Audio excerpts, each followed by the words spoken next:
وعلى آله وأصحابه وأتباعه المسلمين. اللهم صل وسلم وبارك على سيدنا محمد وعلى آله وأصحابه أجمعين. Bersyukur kita kepada Allah Subhanahu wa taala atas segala rahmat, nikmat dan karunia yang Allah berikan kepada kita bersama. Alhamdulillah kita berada di penghujung Sya'ban. Dan ini terakhir ya kita ngaji sebelum Ramadan. Insyaallah nanti kita sambung lagi setelah Ramadan jika Allah izinkan. Selalu kita bersalawat kepada Nabi Sallallahu Alaihi Wasallam karena beliau adalah wasilah kita kepada Allah. Maka seyogyanya kita selalu bersalawat dan selalu mendekatkan diri kepada Allahumma shalli wa sallim ala sayyidina wa habibina Muhammad sallallahu alaihi wasallam. Baik, Bapak Ibu yang dirahmati oleh Allah, sebelumnya kita disuguhkan oleh Syekh Abdul Qadir Jilani tentang larangan mengeluh. Tidak boleh cepat mengeluh, jangan sedikit-sedikit dan ngadu. Yang ingin dikatakan di situ adalah ketika beliau mengatakan larangan jangan mengeluh, yang pesan yang disampaikan itu bagaimana kita bisa menerima apa saja ketentuan Allah Subhanahu wa taala, baik itu ketentuan dalam versi kita itu baik atau mungkin saja dalam versi kita itu tidak baik. Katakan Allah itu mengatakan boleh jadi sesuatu itu anggap baik, tapi itu baik. Tapi sebaliknya jika sesuatu itu anggap tidak baik, sementara itu baik itu.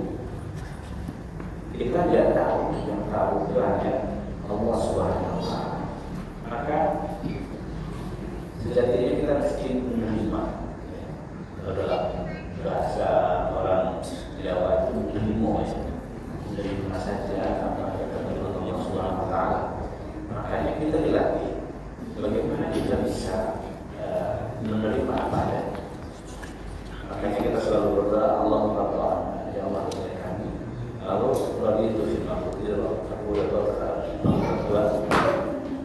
Mana tadi ayat yang kita sebutkan maknanya kutiba alaikum kita wa huwa kufur lakum wa asa takrahu syai'an wa huwa khairun lakum wa asa tuhibbu syai'an wa huwa syarrun lakum wallahu ya'lamu wa antum la ta'lamun.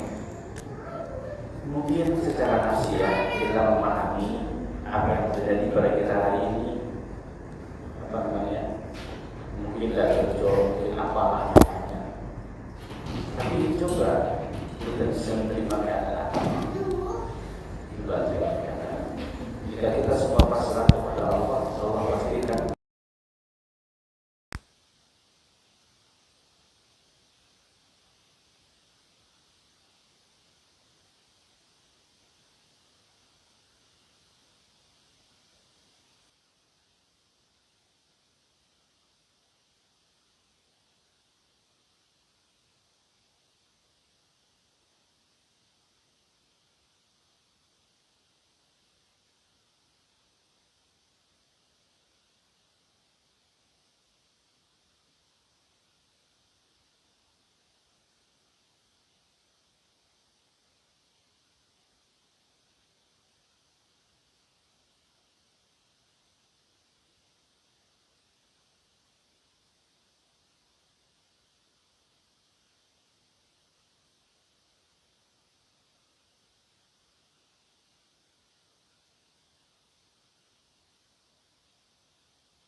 Tapi kan Allah tidak perlihatkan itu. Nah, disinilah kita sebagai hamba Allah, bagaimana menaruh husnuzon terus kepada Allah Subhanahu wa taala. Fakta-fakta yang terjadi di dalam kehidupan kita itu sejatinya menunjukkan itu. Sebetulnya terima sajalah apa ketentuan Allah itu. Mungkin ada orang minta kaya tapi Allah belum beri kaya. Boleh jadi rahasianya adalah ketika dia dikayakan, dikasih kekayaan, dia akan sombong dan angkuh. Seperti halnya Qarun.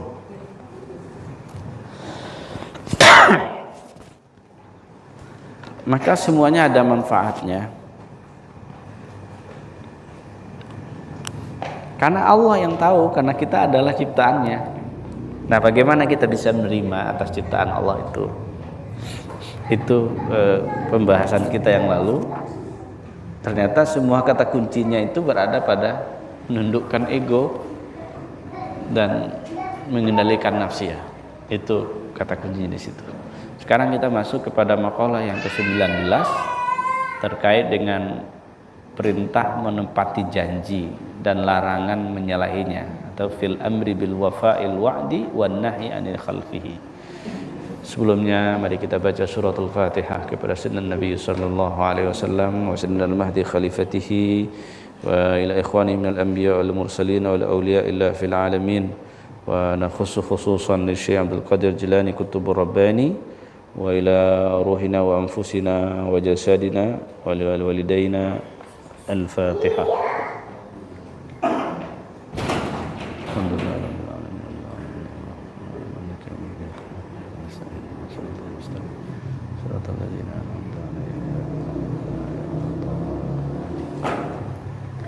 Amin ya rabbal alamin. Baik, bismillahirrahmanirrahim. Al-maqalatu at-tasi'ah 'ashar fil amri bil wafa'il wa'di wan nahyi 'an khalfihi. Makalah yang ke-19 berkenaan dengan amar atau perintah untuk menepati janji dan larangan untuk menyalahinya atau untuk mengingkari. Ini tema tentang al-wa'd atau janji. Jadi kalau kita berjanji, janji yang sudah dibuat itu mesti ditepati. Kalau kita bicara misalnya dalam konteks kemunafikan, bahwa salah satu indikator seseorang itu disebut munafik apabila dia berjanji, dia ingkar atau menyalahi janjinya. Itu kalau kita lihat dalam konteks kesyariatan, apapun semestinya kalau mau berjanji itu konsekuensinya adalah mesti menepati janji dan tidak boleh mengingkari. Nah, dan kemudian dalam berjanji itu mesti kita mengukur diri juga. Mesti ukur kira-kira kita bisa enggak nempatin janji. Kalau kita berjanji bisa enggak kita nempatin? Kalau kita berkomitmen, kita bisa enggak menjaga komitmen itu? Apalagi ketika kita bicara dengan komitmen ilahiyah, komitmen ketuhanan, yang dulu sebelum kita turun ke bumi ini atau terlahir di muka bumi ini, kan ada komitmen yang kita bangun dengan Allah, yang kita sebut dengan di alam mitsak itu. Kita mengambil perjanjian dengan Allah, kita membangun komitmen. Ketika Allah bertanya, alastu birabbikum qalu bala syahidna, itu adalah al-wa'd. Itu adalah komitmen yang kita bangun dengan Allah. Itu adalah janji kita dengan Allah. Maka yang harus kita tepati itu adalah bagaimana kita selalu berkomitmen bahwa Allah adalah Tuhan kita. Dan kita mesti berkomitmen bahwa kita selalu mengingat Allah dimanapun, kapanpun. Itu komitmennya. Maka ketika komitmen alastu birabbikum qalu bala syahidna, kita menyatakan itu, kita mengikrarkan, kita menyaksikan Allah, dan kita mengakui Allah sebagai Tuhan kita. Lalu berikutnya Allah kalamkan apa? Fadzkuruni adzkurukum. Maka ingatlah aku. Ini bahasa sederhananya apa itu? Kalau mau turun atau mau pergi, dalam istilahnya kita ini merantau. Kalau mau merantau, ingat-ingat. Itu pesan dari kata fadhkuruni itu. Adzkurukum. Ingat. Kita sudah bermukalamah. Kita sudah bermusyahadah. Maka dipegang janji ini. Jangan janji sampai mungkir. Jangan komitmen jadi terabaikan. Hanya karena asbab-asbab duniawiyah, hanya asbab-asbab mengikuti nafsiyah, maka komitmen kita dengan Allah itu bermasalah. Oleh karenanya di sini kita diminta bagaimana kita menjaga komitmen itu, bagaimana kita bisa menjaga janji kita dengan Allah Subhanahu wa taala. Itulah kenapa para nabi dan rasul itu diutus untuk mengingatkan kembali komitmen yang sudah kita buat itu, supaya kita bisa kembali lagi kepada Allah Subhanahu wa taala. Wa qala radhiyallahu arda, idza kunta dha'ifal iman wal yakin wa wa'adta bi wa'din waffin bi wa'dika wa la tukhlif kay la yazula imanuka wa yazhaba yakinuka. وإذا قوي ذلك في قلبك وتمكنت ختمت بقوله تعالى إنك اليوم لدينا مكين أمين. Nah ini, apabila imanmu lemah, lalu keyakinanmu lemah, dan kamu berjanji, kewajibanmu apa? Kewajibanmu adalah menepati janji. Jangan sampai menyalahi janji. Kalau engkau menyalahi janji atau ingkar terhadap komitmen, yang dikhawatirkan apa? Dikhawatirkan hilangnya keimanan, hilangnya keyakinan. Ini maksudnya apa? Kalau kita,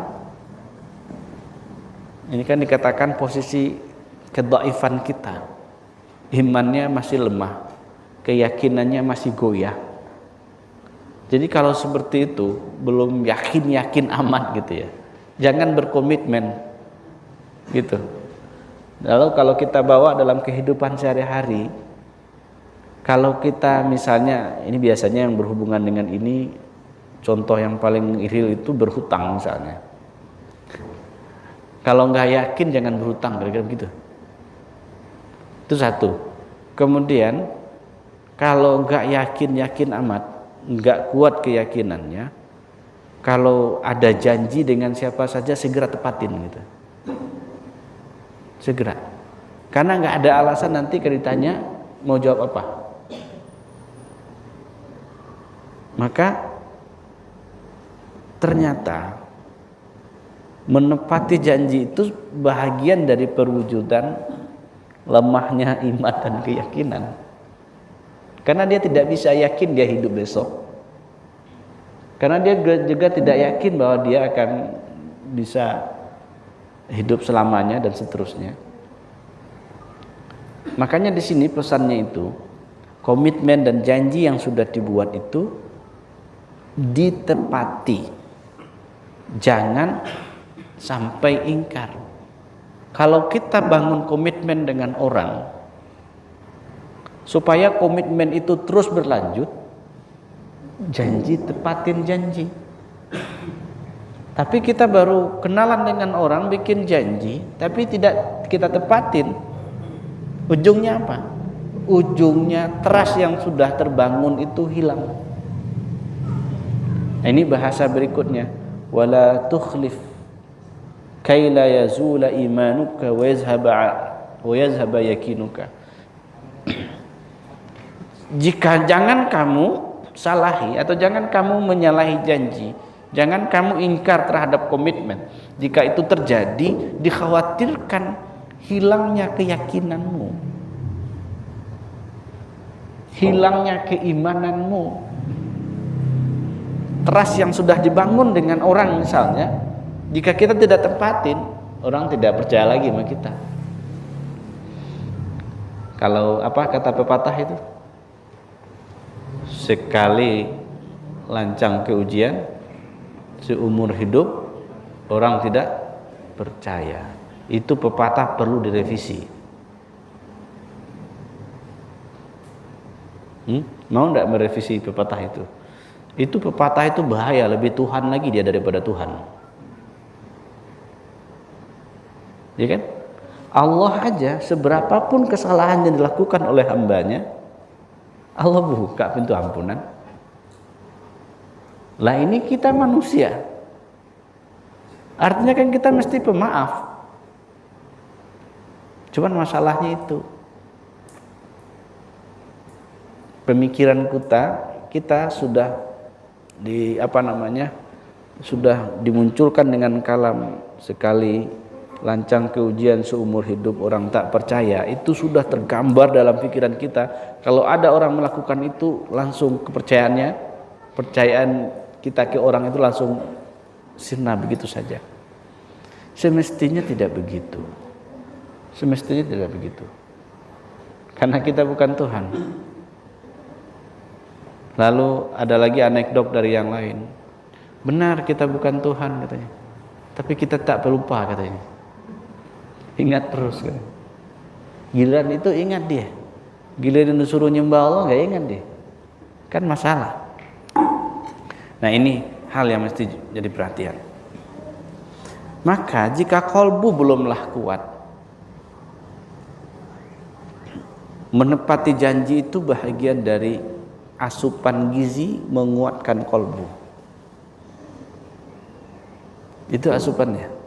Komitmen yang dibangun itu ditempati, janji-janji yang dibuat dengan siapa saja itu kira-kira nambah nak kepercayaan dalam diri. Itu akan menambah kepercayaan dalam diri. Misal kita janji jam sekian, lalu kita datang, dan orang percaya. Apalagi komitmen seperti ini kan di kalangan bisnismen ini sangat dijaga.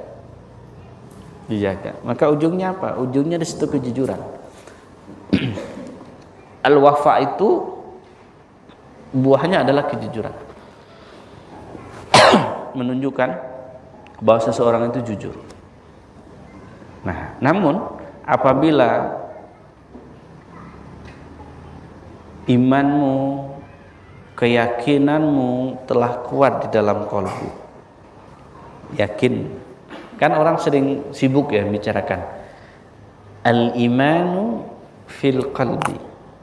Lalu ada yang mengatakan al-imanu yazidu wa yanqus. Iman itu ada naik dan turunnya. Yang naik turun apa?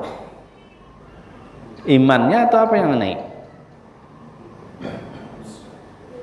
Iman itu kan sebetulnya tetap dalam qalbu, tasdik bil qalb. Lalu apa yang naik turun itu apa? Ekspresi. Kadang ya oke gitu ya. Grafiknya sedang naik, rajin ibadah, rajin sedekah, rajin ngaji. Lagi on itu. Tiba-tiba futur deh. Salatnya sudah mulai malas, ngajinya sudah mulai malas, bla bla bla bla. Nah, tapi kalau dikatakan kalau kolbumu, keimananmu sudah kuat di kolbu, keyakinanmu sudah kuat di kolbu, maka khitab ayat Allah innakal yauma ladaina makinun amin. Ini ayat, ini kan cerita tentang Nabi Yusuf. Benar enggak? Ayat 54. Kalau ayatnya dimulai dengan wa qalal maliku tuni bihi astakhlishu li nafsi falamma kallamahu qala innakal yawma ladaina makinun amin. Ini posisi Nabi Yusuf. Ini teks ayatnya ya. Nabi Yusuf dipanggil raja, lalu raja memberikan kedudukan yang tinggi kepada Nabi Allah Yusuf alaihi salatu wassalam. Itu konteks ayatnya. Nah, di sini innakal yauma ladaina makinun amin, di ayat ini kedudukan seseorang itu di sisi Allah Azza wa Jalla. Itu isyaratnya di situ.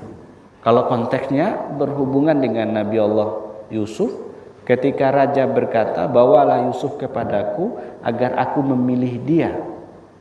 Ketika dia raja telah berbicara kepada Nabi Yusuf, apa katanya?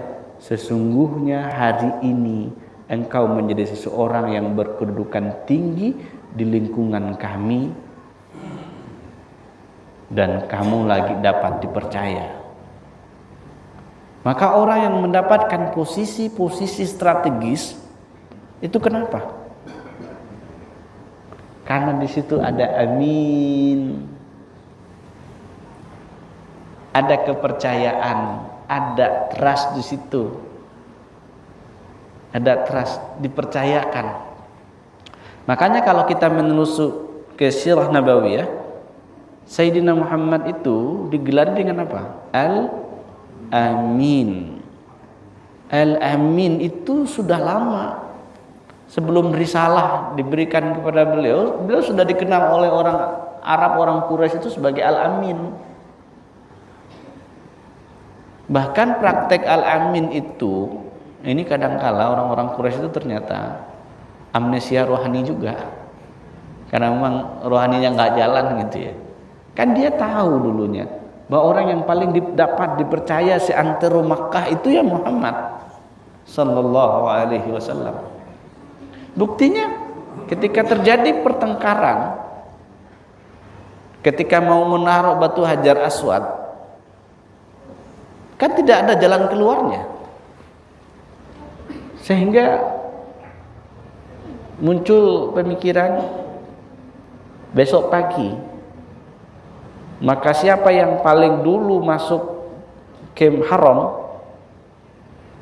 dialah yang berhak untuk menaruh Hajar Aswad. Tapi dengan kalam Al-Amin, ketika seorang kepala suku ini melihat bahwa orang yang pertama masuk ke Al-Haram itu adalah Sayyidina Muhammad, semuanya lega. Karena semuanya percaya dengan Sayyidina Muhammad sallallahu alaihi wasallam. Nah, dengan Al-Aminnya Sayyidina Muhammad itu, orang kafir Quraisy atau orang suku Quraisy itu ketika itu kan menyerah aja kepada Sayyidina Muhammad. Terserah bagaimana caranya. Tapi kan Nabi di situ tidak memunculkan egonya. Coba kalau egonya, kan bisa saja Nabi ngangkat batu itu sendiri ke tempatnya. Tapi itu tidak dilakukan Nabi. Tapi yang dilakukan Nabi apa? Dia ambil ridanya atau sorbannya, dibentang, ditaruh batu Hajar Aswad di atasnya, diajak 4 suku itu untuk mengangkat sampai ke tempatnya. Al-Amin. Maka orang yang diberikan kepercayaan, orang yang diberikan maqam di sisi Allah, itu adalah orang-orang yang dipercayai oleh Allah. Kalau kita bicara dalam konteks pemerintahan misalnya, presiden ada menteri, kenapa orang-orang yang berada di lingkaran Presiden Prabowo misalnya hari ini jadi menteri, dikasih jabatan menteri? Poin pertamanya apa? Karena ada trust di situ.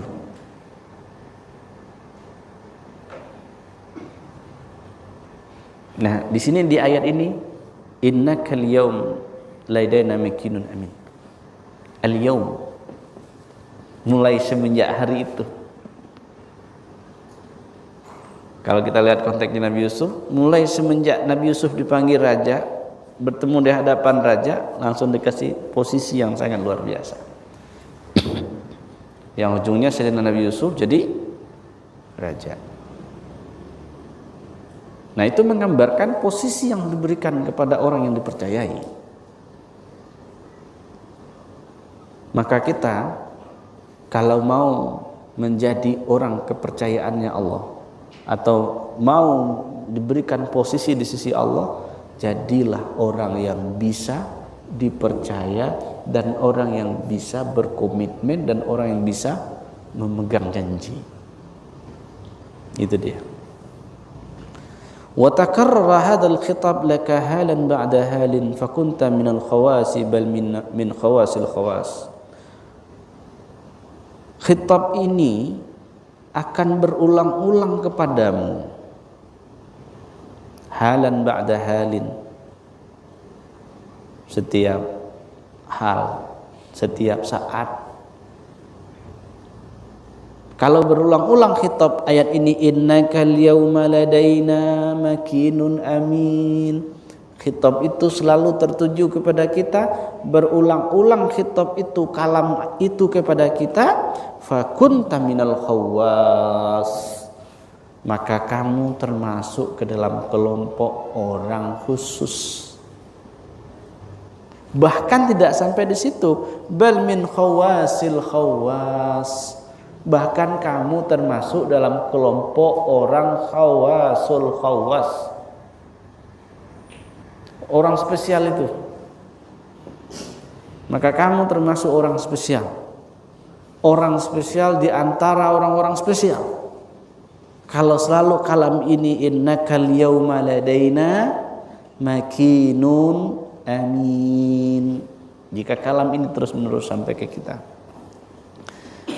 dampaknya bagaimana? Walam yabqa laka iradatun wala matlubun wala amalun tu'jabu bihi wala qarabatun taraha wala manzilatun talmahuha fatasmu himmatuka ilaiha fasirta kal ina'i al munsalimi alladhi la yathbutu fihi ma'i'un fala yathbutu fika iradatun wala khuluqun wala himmatun ila syai'in minal asya' dunya wa ukhra. Kalau begitu, ini yang terjadi, khitab ayat ini selalu kepada kita, maka kamu tidak akan memiliki iradah, tidak akan memiliki keinginan yang aneh-aneh lagi, dan kamu tidak punya lagi tujuan-tujuan tertentu, dan kamu beramal tidak lagi membanggakan amalia yang sudah dilakukan, tidak lagi ujub.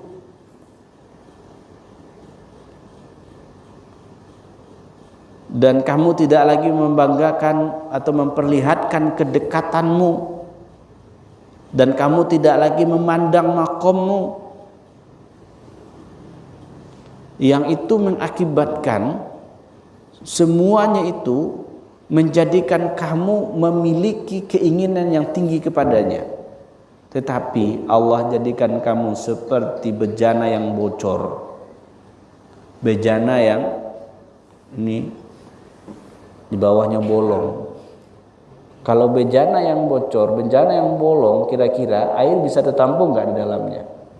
Maka bejana yang kosong itu, yang bocor itu, tidak ada bisa cairan yang bisa bergenang di sini. Maka begitu pula tidak ada keinginan atau iradah nafsiyah yang ada dalam dirimu. Tidak ada pula urusan makhluk, tidak ada pula keinginan yang lain. Tidak ada. Sehingga di dalam diri itu tidak ada keinginan, mau keinginan dunia ataupun keinginan akhirat. Pertanyaannya, kenapa itu bisa terjadi? Kan tadi, kalau khitab ayat itu berulang-ulang atau terus-menerus kepadamu, maka manzilahmu, makommu di sisi Allah bukan lagi orang awam, bahkan orang khusus dan bahkan orang khawasul khawas. Kalau orang khawas misalnya mungkin dia tidak zuhdu fid dunya, tapi orang khawasul khawas zuhdu fid dunya wal akhirah. Dia tidak butuh kepada dunia dan tidak juga butuh kepada akhirat. Maka kalau dalam hal ini kita selalu teringat kalamnya Rabi'ah Al-Adawiyah misalnya. Rabi'ah Al-Adawiyah kan dia tidak mengatakan apa ketika kita bicara dulu Sirul Asrar. Ya Rabb, seandainya ada bahagianku di dunia, berikan kepada orang kafir. Tapi jika ada bagianku di akhirat, berikan kepada orang mukmin. Karena semuanya itu tidak ada dampaknya bagi dia. Karena tujuannya hanya satu, Allah Rabbul Alamin. Tujuannya Allah. Dia tidak punya keinginan lagi. Dan dia tidak punya tujuan lagi. Tidak ada hasrat duniawi, tidak ada.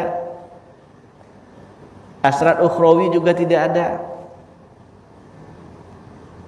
Kalau begitu, wa tahurta mimma siwallahi ta'ala wa utita ridhaka 'anillahi 'azza wa jalla wa wa'idta bi ridwanihi 'azza wa jalla 'anka wa lazista wa na'imta bi af'alillahi 'azza wa jalla ajma'a fahina izin tu'adu bi wa'din. Itu pertanda Allah sedang membersihkan kamu dari sesuatu yang selain Dia. Artinya apa? Yang ada di dalam kalbu kita itu hanya Allah. Ini yang dimaksud dengan khali ma siwallah an nafsik.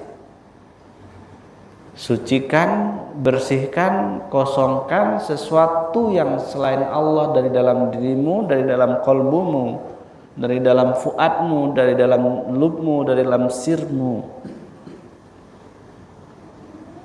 Itu pertanda Allah sedang membersihkan kamu. Kamu tidak punya keinginan lagi secara nafsiyah. Kamu tidak ada tujuan lagi untuk cari makomat. Kalau dia sedang beribadah, misalnya seperti ibadah suluk, misalnya nanti Ramadan ada yang mau ikut suluk, tujuan suluknya bukan lagi ingin mencari makomat, atau pengen jadi mursyid, atau pengen jadi khalifah, atau pengen dapat ijazah. Tapi dia memasrahkan diri kepada Allah Subhanahu wa taala, tidak ada keinginan itu, tidak ada tujuan-tujuan yang lain ingin dikatakan oleh orang, oh saya ini adalah peserta suluk, saya ini sudah pernah suluk dan macam-macam, atau saya sudah pernah i'tikaf, saya orang yang beriktikaf di masjid. Jika tidak ada lagi itu, tidak ada tujuan-tujuan itu pertanda Allah sedang membersihkan kita. Allah sedang clean kita. Allah mulai itu membersihin itu. Lalu apa berikutnya? Allah akan berikan kepadamu, kamu redha dari Allah. Ini masalahnya kita ini sudah redha enggak? Ini ada dua loh. Kita redha kepada Allah, yang kedua Allah redha kepada kita. Yang pertama ini kitanya yang redha. Pertanyaannya, kita redha enggak sama Allah?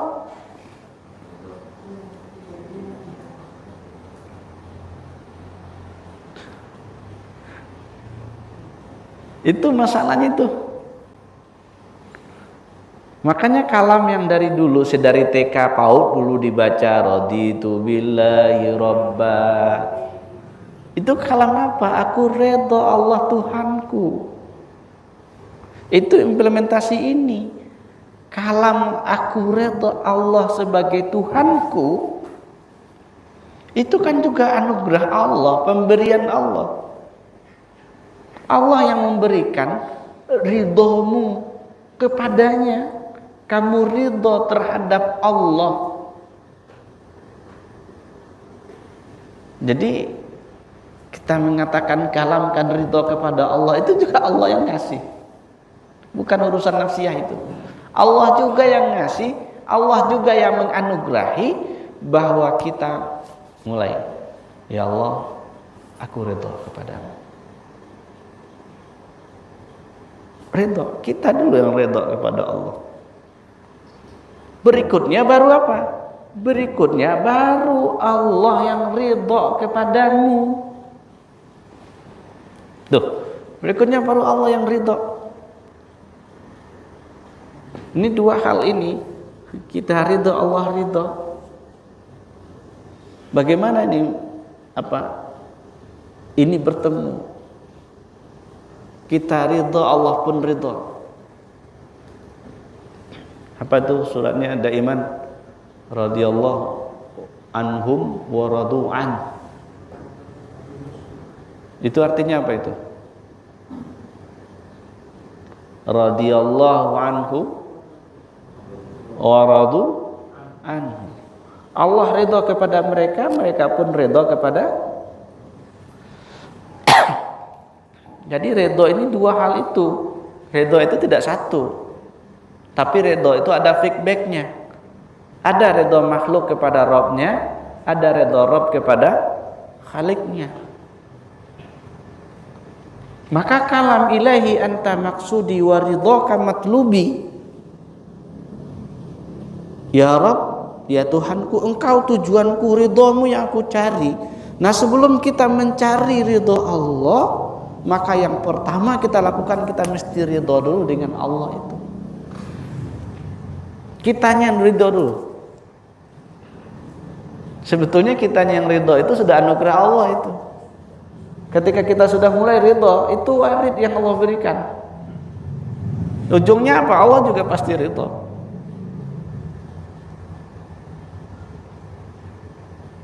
Makanya kalau dalam kitabnya Syekh Abdul Qadir Isa itu, ridha itu dia taruh paling tinggi, lumayan tinggi maqam ridha itu. Maqamat ridha.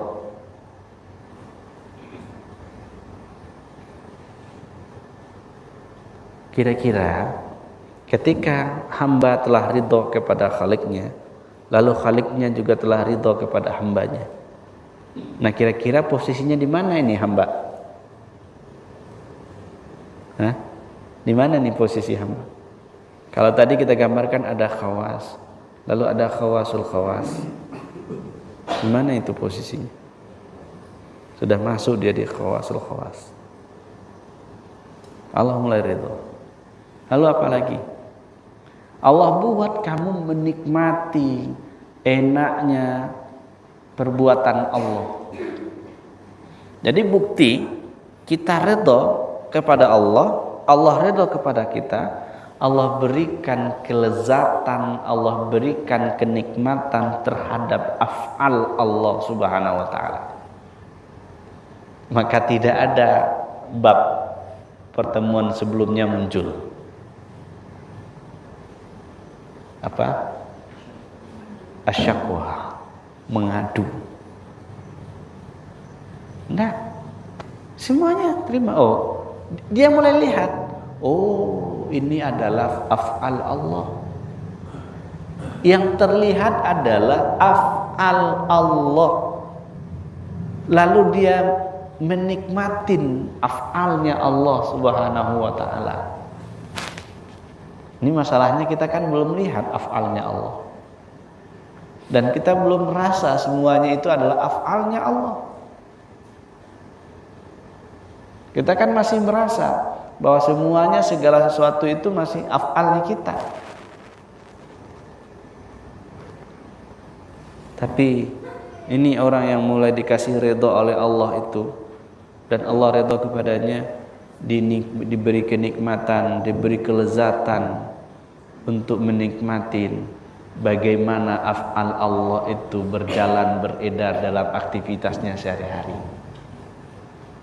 Nah, kalau begitu, kehidupan no problem. Apapun yang terjadi, dinikmatin dan disenyumin. Cuman masalahnya apa? Masalahnya kita belum bisa seperti itu. Secara teori dikatakan sekarang iya, semuanya adalah af'al Allah. Tapi ketika kita dihadapkan kepada praktek kehidupan sehari-hari, nah gimana?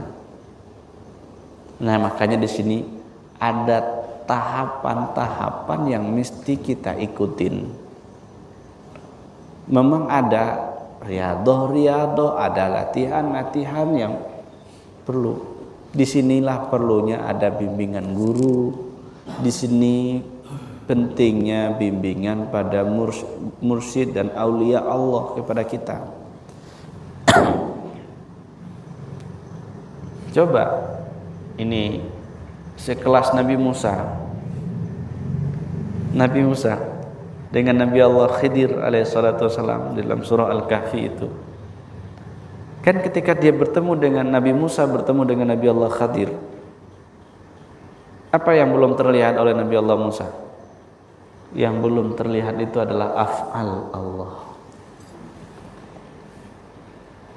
Kalau ketika itu Nabi Allah Musa dibukakan hijab tentang af'al Allah, maka Nabi Musa tak mengajukan satu pertanyaan pun dan satu protes pun kepada Nabi Allah Khadir alaihissalatu wassalam terkait membunuh anak, membocorkan kapal, lalu membangun rumah yang roboh. Tidak. Tapi ketika itu pertanyaan berikutnya, apakah Nabi Musa tidak diberikan oleh Allah pandangan untuk melihat afalnya? Allah berikan. Cuman ketika itu ini kan sedang dididik oleh Allah. Didiknya gimana? Kan kita tahu umatnya Nabi Musa gimana? Gimana umat Nabi Musa, Bu? Banyak nanya. Benar kan?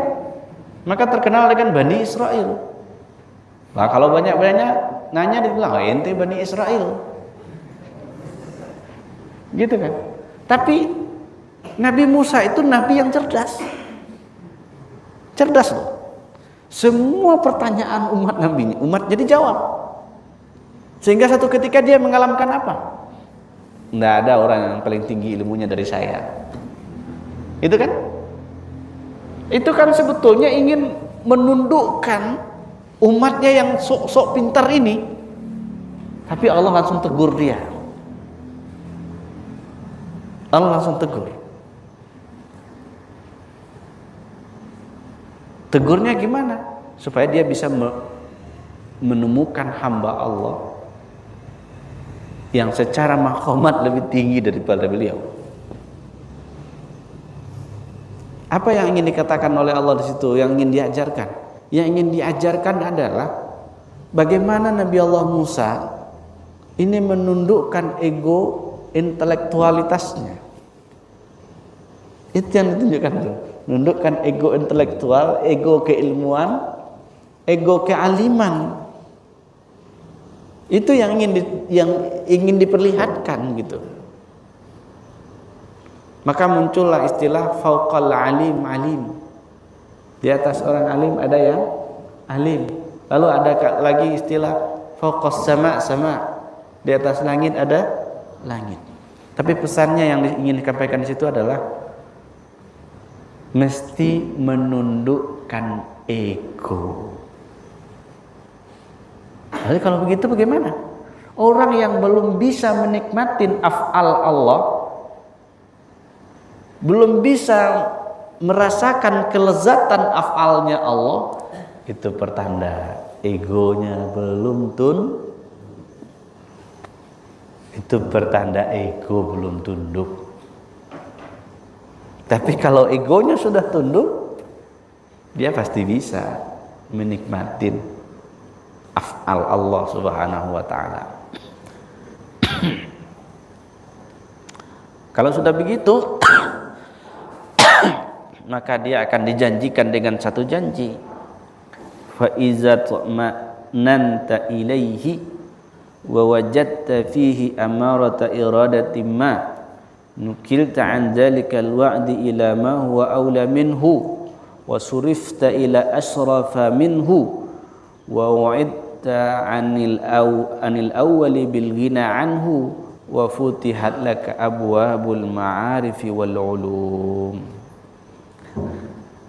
Kalau kamu sudah merasa nyaman, sudah merasa tenang kepadanya, lalu kamu memperoleh satu persoalan, keinginan terhadap sesuatu, lalu keinginan itu diganti dengan keinginan yang lain, dengan janji yang lain. Sudah dijanjikan, ini nanti dapat ini ya, kalau kamu lakukan ini dapat ini loh. Tapi diganti oleh Allah dengan sesuatu yang lebih baik daripada itu. Allah ganti lebih baik daripada itu. Lalu Allah palingkan kamu dari orientasi kepada sesuatu yang telah dijanjikan itu kepada hal yang lebih mulia dari itu. Sehingga ujungnya apa? Allah ganti kamu tidak lagi membutuhkan kepada janji yang pertama. Nih kalau kamu datang jam sekian dapat ini. Ini biasanya kan orang-orang yang pergi Jumatan. Kalau pergi Jumat pertama dapat unta. Ya kan? Lalu kalau terakhir dapat telur ayam. Kan ada begitu kan? Itu kan berlaku bagi orang yang ya stratanya strata anak-anak, yang kalau beribadah itu mesti dikasih reward. Dah kalau mau ini nanti dibelikan ini, gitu kan. Tapi kalau dia lakukan, dia ikutin semuanya, lalu diganti. Misalnya, ini kan sebentar lagi puasa ya. Salah satu instrumen untuk mendidik anak apa? Menyuruh anak berpuasa, lalu nanti dijanjikan hadiah misalnya. Puasa ya, kalau kamu puasa sebulan penuh, nanti dibelikan tobot. Apa itu tobot? Robot ya. Oh, mainan. Itu saya flashback tuh yang duduk belakang itu. Minta tobot. Lalu ketika nanti selesai puasa, tobot nggak dibelikan, tapi dibelikan sepeda. Gimana kira-kira?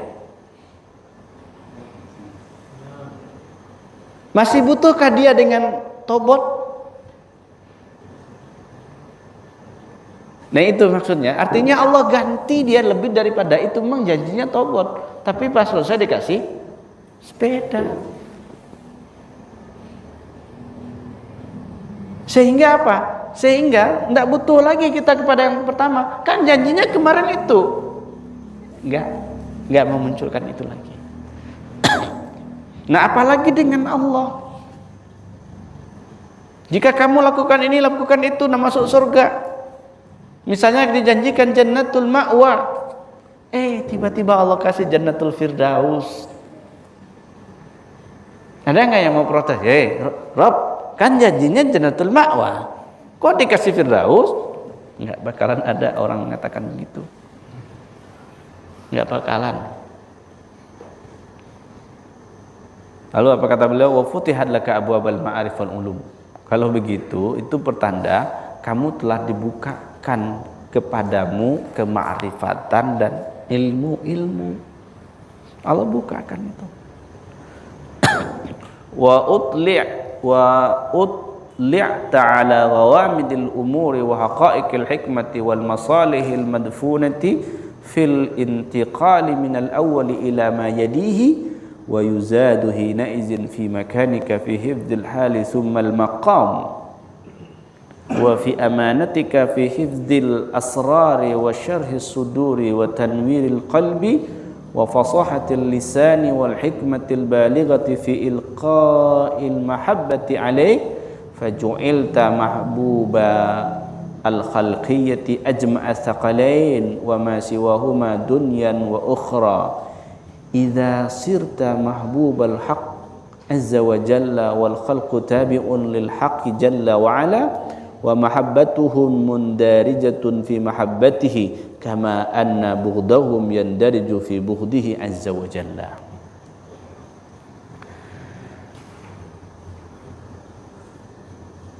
Jadi Allah bukakan kepadamu pintu-pintu kemakrifatan dan Allah bukakan kepadamu pintu-pintu ilmu.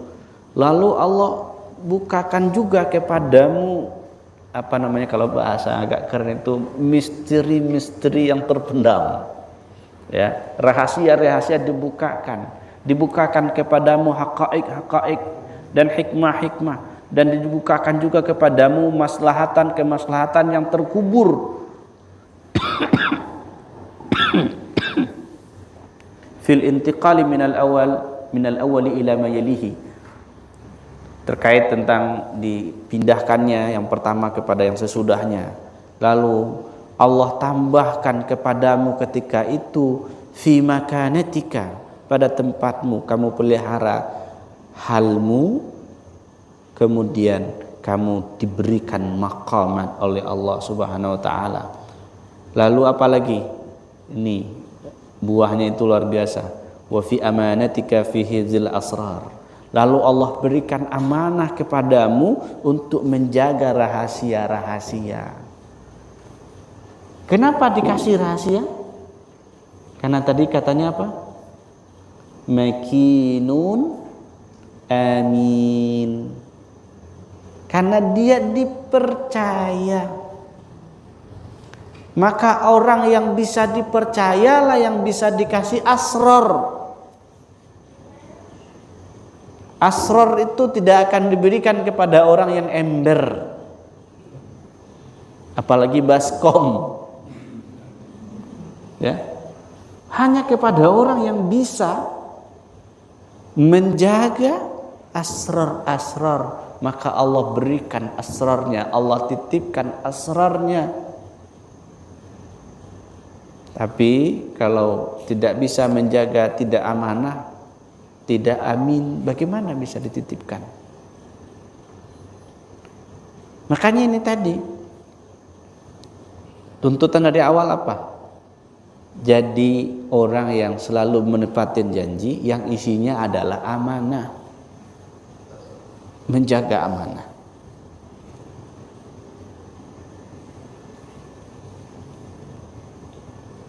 Wasarhis sudur, lalu orang yang tadi bisa jaga asrar, bisa jaga amanah, Allah lapangkan dadanya. Wa tanwirul qalb, kalbunya penuh dengan cahaya-cahaya ilahiyah. Lalu apalagi? Wa fasahatil lisan, lisannya sangat fasih sekali. Wal hikmatil balighah fi ilqa'il mahabbati alaik, lalu diberikan hikmah yang amat luar biasa sehingga dia bertemu dengan yang dicintai. Maka ketika itu dikatakan faju'ilta mahbuba khalqi ajma'a tsaqalain, maka Allah jadikan kamu dicintai oleh semua orang, bahkan ajma'a tsaqalain, klan jin dan klan manusia juga mencintaimu. Jadi kalau kekasih Allah, kalau Allah sudah jadikan kekasih, kemudian ini satu hal ya, ternyata salah satu magnet dari kekasih itu dia dicintai oleh banyak orang, atau indikator lah, dicintai banyak orang. Dan bahkan di sini yang cintai mereka bukan hanya manusia saja, tapi jin juga mencintai. Maka para wali itu sering dikunjungi oleh orang dan juga sering dikunjungi oleh jin.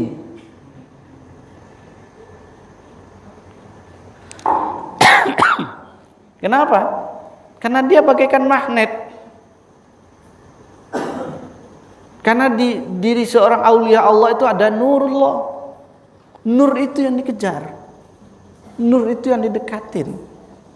Apalagi walinya wali-wali gede, wali kutub, wali gaus misalnya, udah pasti itu didekatin banyak orang atau didekatin oleh dua bangsa ini, jin dan manusia.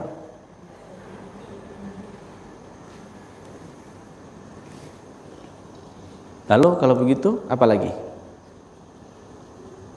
Iza sirta mahbubal haqqi azza wa jalla wal khalqu tabi'un li haqqi azza wa jalla. Jika kamu menjadi kekasih Allah, ingat, makhluk Allah itu ngikutin Allah. Maksudnya apa itu?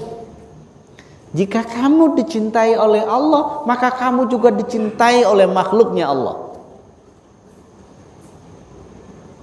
Kan dalam hadis qudsi yang sering kita dengar gimana?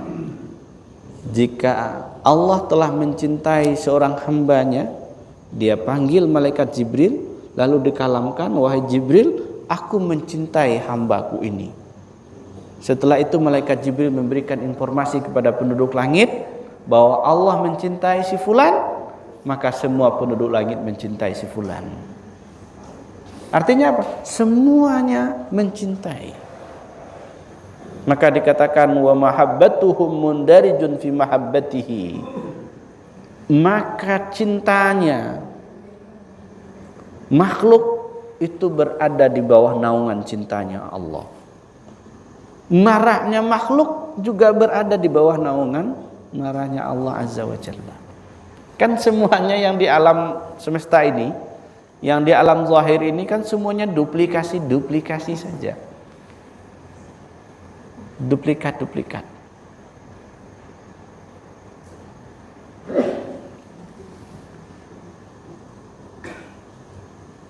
Sedikit lagi.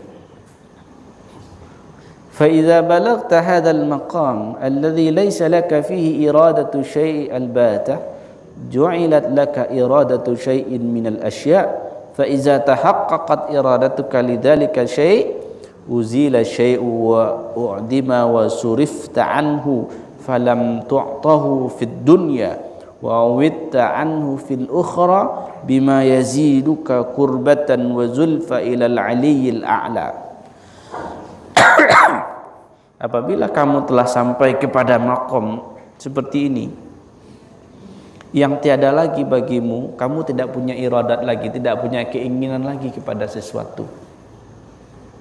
Ini sekarang kita tanya, ini Bapak Ibu di sini, ada nggak pernah sudah tak punya ada keinginan lagi kepada sesuatu? Hah? Nggak ada lagi keinginannya terhadap sesuatu. Semuanya sudah plong, sehingga tidak ada iradah lagi, tidak ada iradah nafsiyah lagi.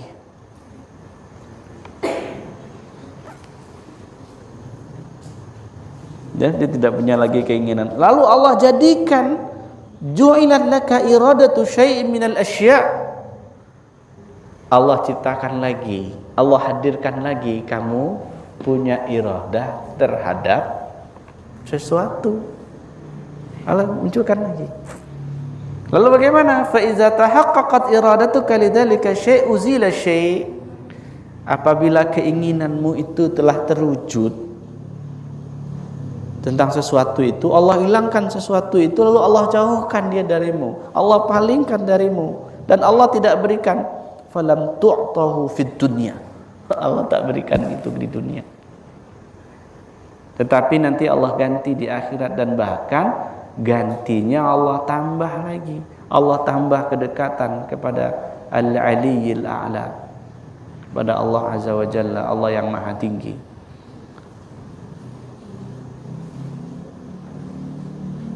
Lalu wa ma taqarrub bihi 'ainaka fil firdausil a'la wal jannatil ma'wa wa in kunta lan tatlud dzalika wa ta'ammalhu wa tarju wa anta fi darid dunya allati hiya darul fana wa takalifi wal ana bal raja'uka wa anta fiha wajha alladhi khalaqa wa bara wa mana wa a'ta wa basata al arda wa rafa'a as-sama' idh dzaka huwal murad wal matlub wal muna.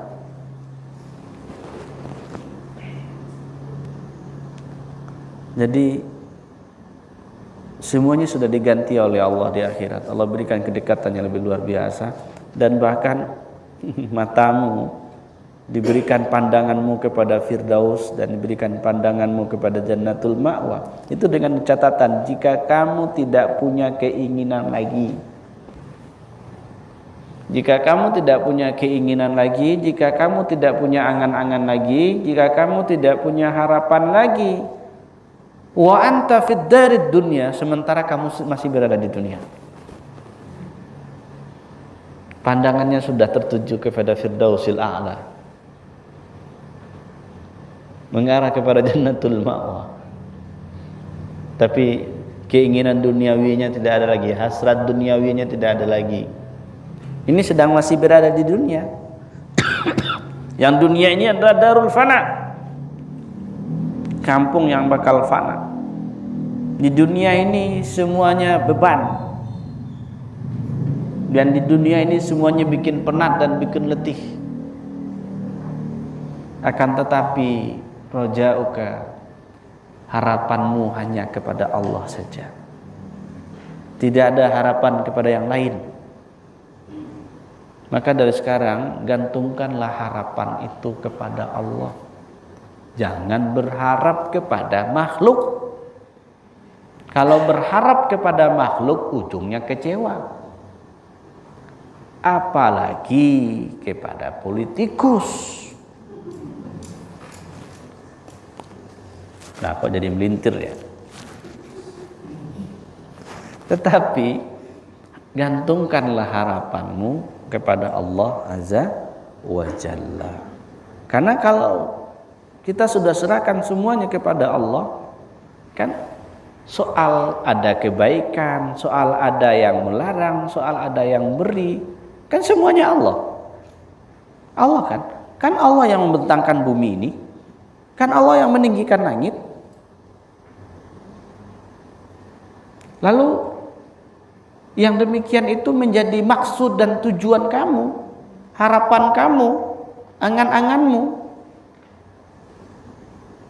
Dan seandainya warubama witta an dzalika bima huwa adna minhu aw misluhu fid dunya ba'da inkisari qalbika wa basrika hina idzin yasudduka an dzalikal matlub wal murad wa tahqiqul iwadi fil ukhra ala ma dzakarna wa bayanna.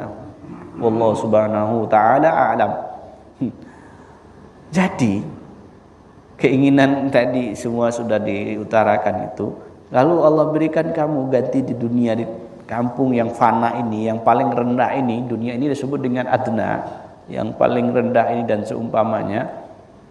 Itu setelah Allah cabik-cabik Allah pecah kalbumu, Allah butakan pandanganmu terhadap dunia, maka ketika itu Allah halangi keinginanmu, tujuanmu untuk dunia. Allah halangi. Kalau Allah halangi, tujuannya apa nanti?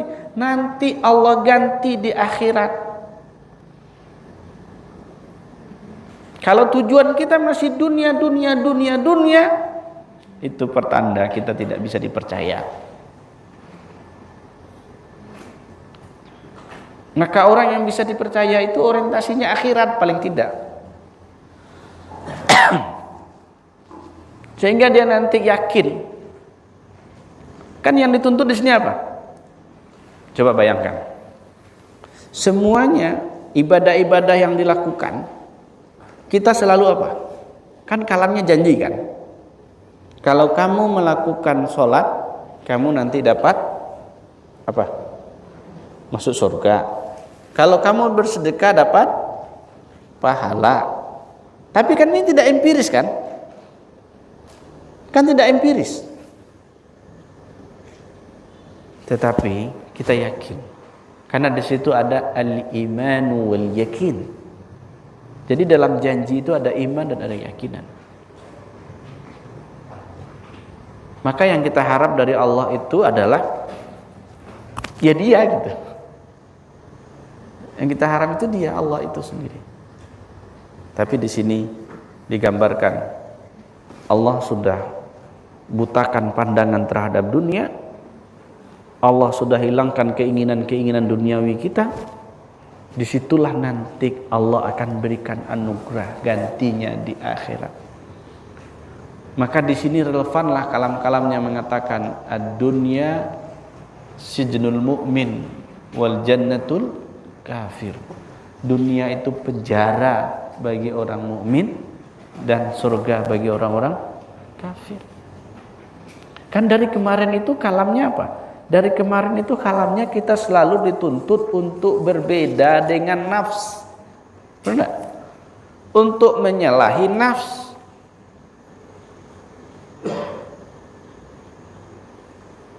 Orang yang tidak bisa dipercaya itu kalau orang masih memiliki ego. Nah, lalu kita lawan, kita salahi ego, kita tundukkan ego. Jika ego telah tunduk, maka dialah nanti yang dapat dipercaya. Dialah yang nanti bisa menjaga rahasia. Dialah nanti yang bisa pegang janji. Nah, sekarang tugas kita, janji-janji yang sudah kita buat dengan Allah di alam mitsak. Jika kita lupa dengan janji itu, ingat kembali janji itu, kemudian mulai taati janji. Karena tujuan kita kan cuma satu. Tujuan kita kan cuma Allah Azza wa Jalla. Dan kita mencari ridhonya. Nah, inilah PR kita, inilah tugas kita ke depan itu. bagaimana kita selalu bisa menjadi orang yang menepati komitmen, menepati janji, dan bisa dititipkan amanah. Bisa dititipkan amanah. Untuk itu kita berharap Allah bersihkan kita. Kan tadi dikatakan Allah bersihkan kita, Allah bersihkan kalbu kita dari sesuatu yang selain Dia. Disitulah kita belajar supaya kita bisa ridho kepada Allah, lalu pun Allah ridho kepada kita. Itulah harapan kita. Semoga kita semua yang ada di sini menjadi hamba-hamba yang ridho kepada Allah, dan Allah pun ridho kepada kita. Bi asrari suratul Fatihah.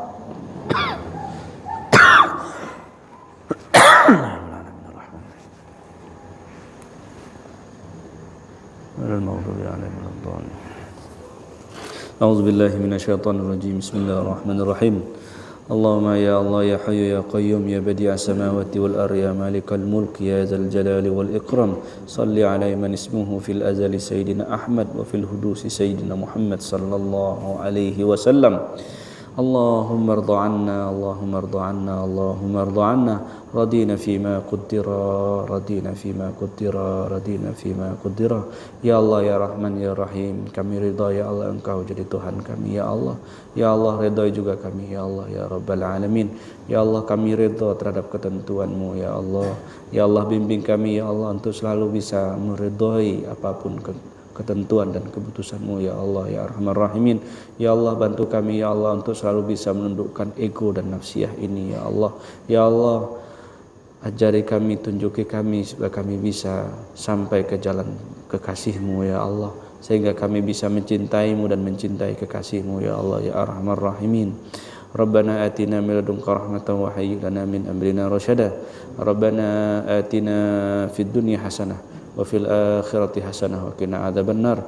Allahumma rzuqna syauq ila liqa'ik. Allahumma rzuqna syauq ila liqa'ik. Allahumma rzuqna syauq ila liqa'ika ya Allah ya Arhamar Rahimin. Ilahana anta maqsuduna wa ridhaka matlubuna. Wa sallallahu ala sayyidina Muhammad walhamdulillahi rabbil alamin. Assalamualaikum warahmatullahi wabarakatuh.